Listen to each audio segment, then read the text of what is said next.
Hey guys, today's video I'm going to show you how to fix hotspot or Wi-Fi not working in your Android device. So first thing first, what you have to do is turn off your Wi-Fi if it's on and turn it on if it's off. And try again. And likewise, next head over to your settings. At the top search bar, simply type in settings itself and then search. Let's type in settings.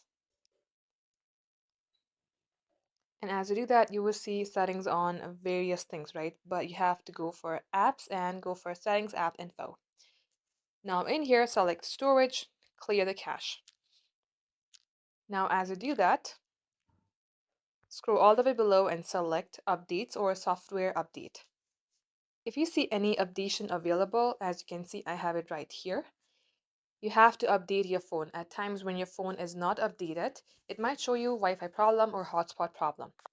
Once you do all that, restart your device and then try your Wi-Fi and hotspot. And this will fix your problem. Thank you for watching.